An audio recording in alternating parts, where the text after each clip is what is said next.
Merci pour l'invitation. Merci à vous d'être si nombreux pour discuter de cette question de l'immigration et des luttes politiques en lien avec les pays d'origine, et en particulièrement dans ce moment que nous sommes en train de vivre. Et je dirais, peut-être comme première observation, que les fonctions politiques de l'immigration, elles existent dès le départ dans le contexte du Maroc.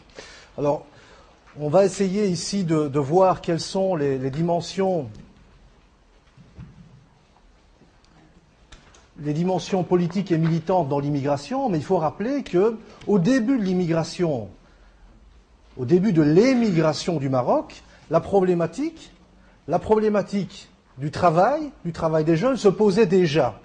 Et elle se pose déjà, et ça révèle la première grande dimension politique, c'est qu'au Maroc, tout au long du XXe siècle, l'émigration a servi de soupape pour gérer la capacité à créer des postes de travail. De tout temps, l'émigration a joué une soupape pour le marché du travail. Elle a joué ce rôle-là, et donc elle avait une fonction extrêmement politique. Cette fonction politique, elle est résumée dans une phrase prononcée par le maréchal Lyautey, résident général au Maroc, de la France, l'autorité coloniale, qui dit « Un émigré, c'est un fusil en moins et une bouche en moins à nourrir ».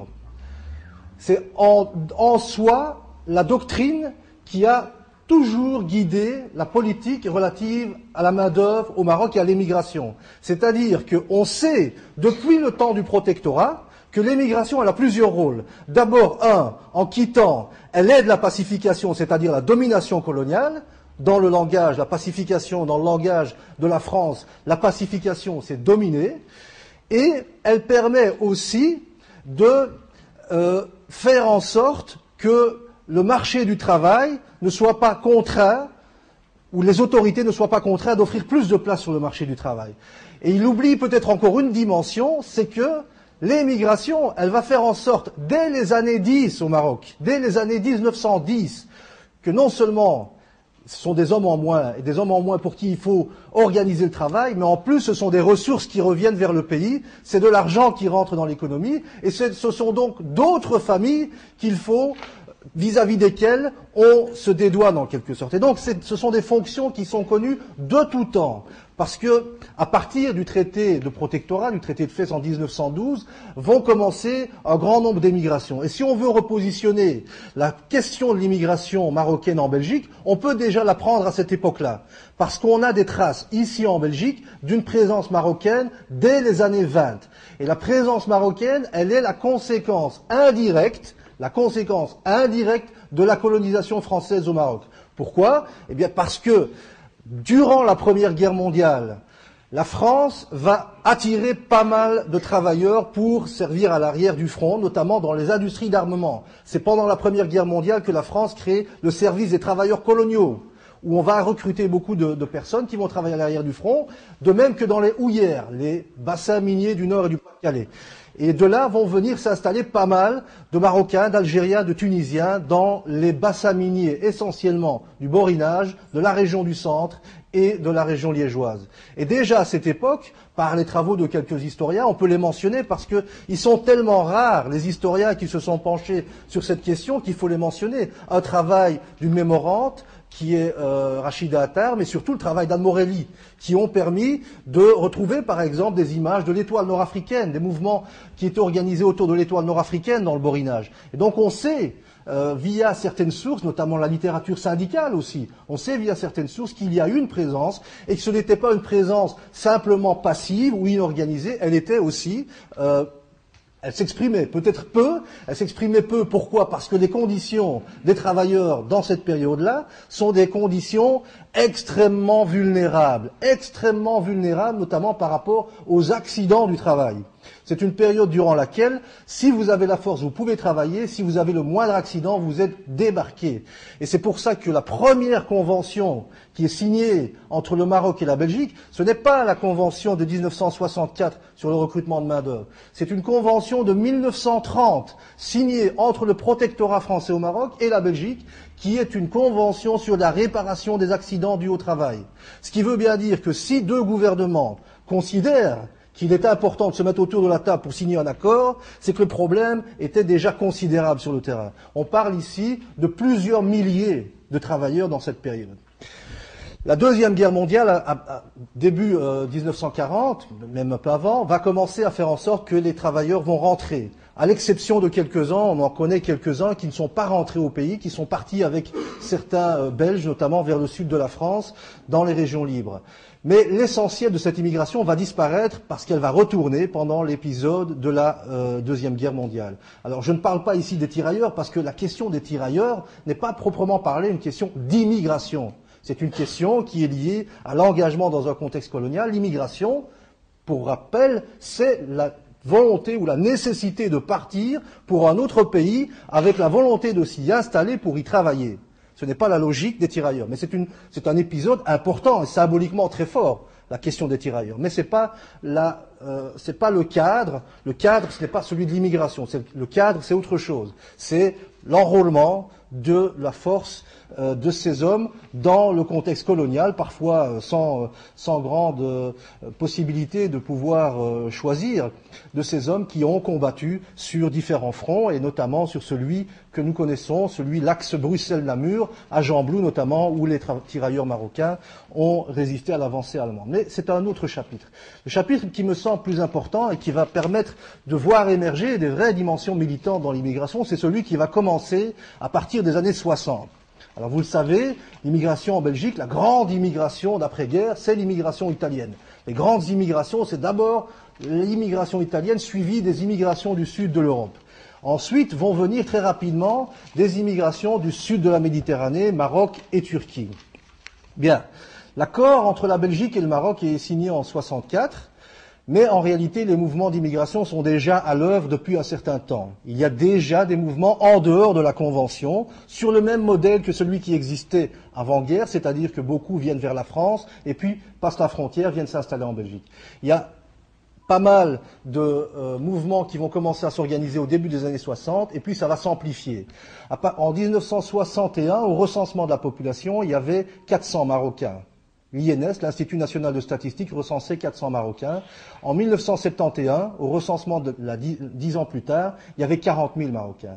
Donc il y a eu une immigration très forte dans cette période-là, dans cette décennie, qui est une décennie marquée par la grande disponibilité du travail industriel, et du travail pénible, dangereux, dans des conditions très difficiles. Et c'est dans cette période-là que va commencer à s'organiser l'immigration. Mais très vite, en réalité, quand les Marocains, les Turcs et puis ensuite les Algériens, les Yougoslaves arrivent, on est déjà dans une période où les charbonnages sont en train de fermer, où on sait déjà qu'économiquement ce modèle est en train de décliner. Et donc, très rapidement, les Marocains vont se retrouver confrontés à la question de l'emploi, parce que beaucoup de pères de famille vont se retrouver éjectés du marché de l'emploi à un moment où ce qui se passe est quelque chose d'assez important, c'est que dans les années 70, commencent à arriver les deuxièmes générations. Il y a des enjeux familiaux qui sont en train de se créer. Et donc, après 74, l'arrêt de l'immigration, vont commencer à naître, parfois de manière silencieuse. C'est-à-dire qu'aujourd'hui, on a l'habitude que l'immigration, les questions liées à la diversité sont présentes quasi quotidiennement dans nos journaux, mais à cette époque-là, ça reste peu de choses. On voit l'immigration comme un phénomène de main-d'œuvre et strictement de main-d'œuvre. On n'envisage pas d'autres aspects, ou très marginalement. Mais c'est dans ces périodes-là que vont naître des grandes questions qui vont appeler par la suite la volonté d'y répondre aussi de manière politique. C'est quoi ces questions? C'est la question de l'encadrement scolaire, la question du logement, la question de l'emploi. Si vous aviez, il y a d'autres documentaires qu'on aurait pu montrer où on voit combien déjà dans les années 70 la question des discriminations au logement et dans le travail existe et sont présentes.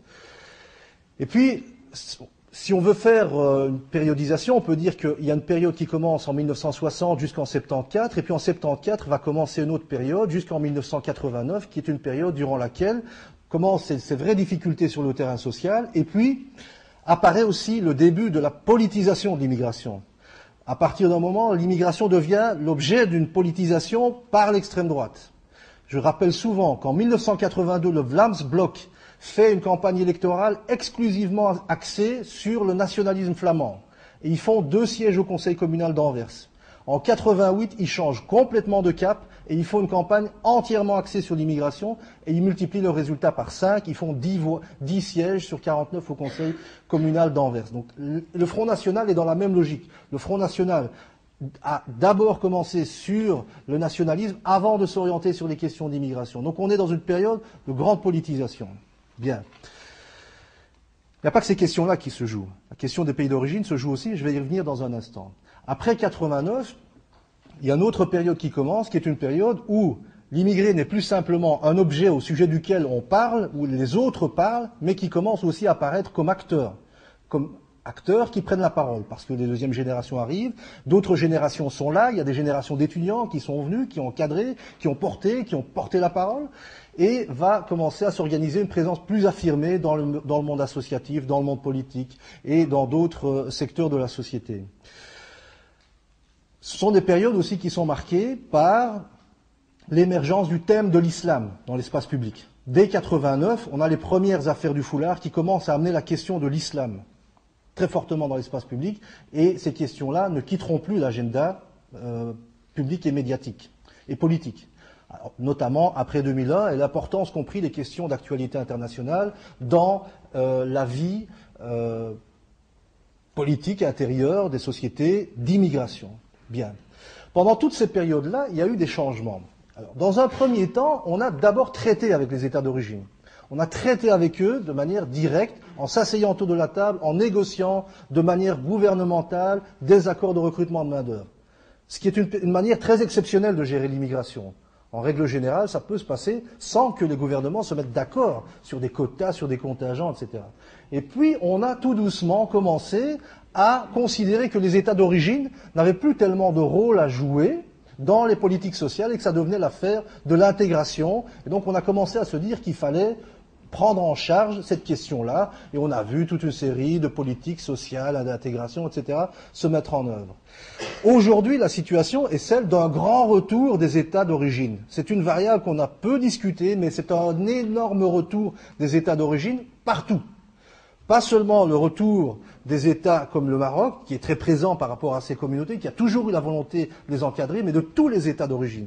Tous les grands États d'immigration, aujourd'hui, cherchent à se repositionner par rapport à leur diaspora, ce qu'ils appellent leur diaspora. Et d'ailleurs, le succès de ce terme diaspora est aussi lié à une certaine conception.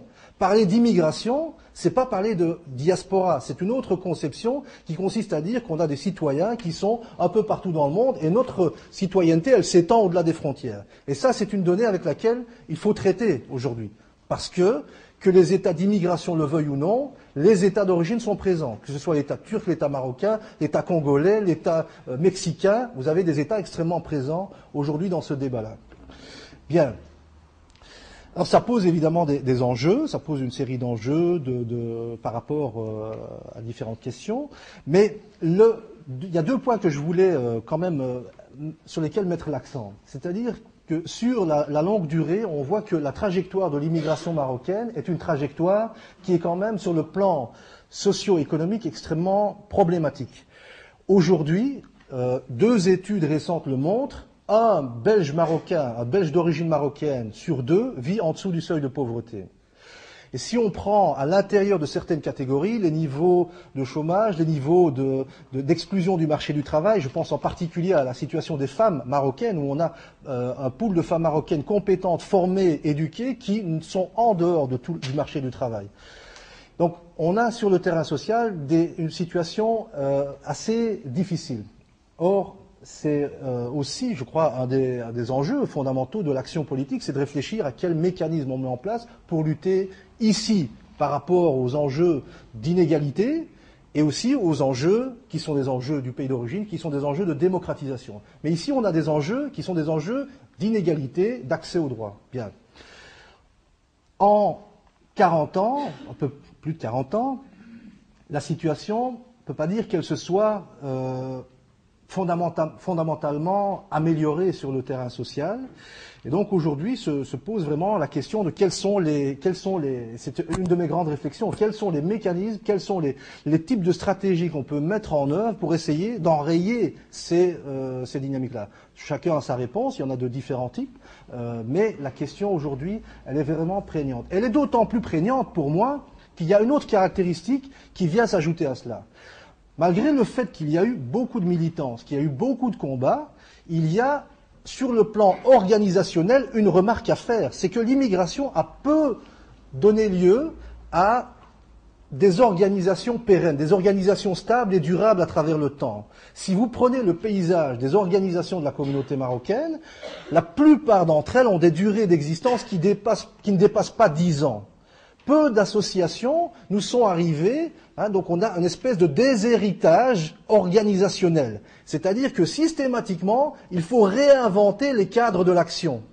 Et on n'a pas, alors je ne jette la pierre à personne en disant cela, mais il y a plusieurs manières de le voir. Il y a une première manière de le voir qui consiste à dire, ben oui, c'est lié à notre culture ou à notre absence de culture organisationnelle, mais on peut très bien se dire que finalement, c'est peut-être la volonté, c'est peut-être un acte positif des communautés de ne pas le vouloir. Et la question est de savoir maintenant, est-ce que le prix à payer de ne pas déléguer du pouvoir. Parce qu'avoir des organisations, c'est déléguer du pouvoir à des porte-paroles, déléguer. Ici, on sent que les communautés, et particulièrement la communauté marocaine, a une organisation au sein de laquelle la délégation, elle est toujours tributaire de remise en cause, et donc on a du mal à faire émerger quelque chose qui soit des organisations durables. Et ça, c'est une question aussi par rapport à la manière dont on peut engager des combats pour à la fois agir sur les inégalités économiques et sociales, mais aussi pour agir sur les enjeux de démocratisation. On est dans une période historique, qu'on ne s'y trompe pas et personne ne s'y trompe, j'en suis persuadé, dans une période historique absolument fondamentale, où pour la première fois, depuis très longtemps, les Arabes reprennent confiance dans le sens et la direction qu'ils veulent imprimer à l'histoire. Et là, le sens qu'ils veulent imprimer à l'histoire, c'est un sens de respect de l'individu, du citoyen et de la démocratisation. Aujourd'hui, et je me pose la question depuis un an, parce que j'ai fait, je pense, depuis un an, beaucoup d'actions, beaucoup de travaux sur le terrain, sur la question du printemps arabe, je ne suis pas sûr que l'écho soit profond dans les communautés marocaines. Je ne suis pas sûr que ce qu'on a posé comme argument par le passé, c'est-à-dire que l'expérience démocratique dans les sociétés d'immigration serait un élément qui allait conditionner la démocratisation de toutes les sociétés d'origine par une sorte d'effet de contamination. Bien sûr, il y a des militants courageux, etc. C'est pas de ça que je parle, qu'il y a des militants combatifs qui sont sur le terrain. Mais la résonance du printemps arabe dans la grande masse des individus et des citoyens de cette communauté, la résonance, je l'aperçois peu. Je l'aperçois peu, et je vous dirais même plus que bien souvent il m'est arrivé d'organiser dans ma ville des événements où les gens me disaient, écoutez, parlez-nous d'autre chose, mais là c'est quelque chose qui a plutôt tendance à nous faire peur. Et je crois qu'il est nécessaire pour l'élite, et je l'ai vu en Égypte, j'ai vu des choses pareilles en allant récemment en Égypte, où on voit un discours qui est un discours extrêmement pessimiste, critique, voire dénigrant sur les révolutions en cours, parce qu'elles sont appréhendées à travers des phénomènes qui sont inévitables dans une révolution. Il y a toujours des phénomènes qui sont des phénomènes de nuisance qui sont générés à la marge. Mais l'enjeu pour les élites, c'est de s'engager, c'est de montrer la voie. Et la voie, aujourd'hui, elle ne doit pas faire l'objet d'un retour en arrière. La voie, c'est devant, c'est la démocratisation et c'est les droits du citoyen partout autour de la Méditerranée. Et je crois que l'immigration y gagnerait à être beaucoup plus présente dans ces combats. Et je parle pour moi-même aussi, je ne m'exclus pas de la situation. J'ai interpellé à plusieurs reprises dans ma qualité, parce que je viens ici, c'est vrai que je viens ici avec deux casquettes, je viens avec une casquette de chercheur qui s'est beaucoup intéressé à l'histoire de l'immigration, et une question qui m'a animé, c'est de savoir comment est-ce qu'une communauté, une des questions qui se posait à moi à l'université, et qui continue à se poser à moi aujourd'hui, 25 ans après, c'est de voir comment des catégories faibles, vulnérables, pauvres, peuvent à un moment donné créer des situations de rapport de force. Il ne faut pas se faire des illusions, mais comment elle peut créer des situations où elle peut réduire son impuissance. Et ça, c'est une question qui reste évidemment entière pour moi aujourd'hui, parce que la situation évolue d'une manière très problématique, et quand on interroge d'ailleurs les Marocains de Belgique, malgré le fait que 1 sur 2 vit en dessous du seuil de pauvreté, ce n'est pas la première question qu'ils identifient comme le problème. Le premier problème qu'ils identifient, dans toutes les enquêtes, c'est le fait de ne pas être respecté. C'est le fait de ne pas être respecté. c'est le racisme, c'est la discrimination. C'est d'abord ça qui est vécu dans les perceptions de la communauté marocaine. Et tout ça sont évidemment des questions qui appellent à des mobilisations, qui appellent à des engagements. Et je crois qu'aujourd'hui, il y a aussi peut-être un espace pour dire les sociétés civiles là-bas, les sociétés civiles ici, ben, ensemble, on a peut-être l'occasion, avec l'immigration, de travailler à quelque chose qui est une rupture fondamentale avec le passé.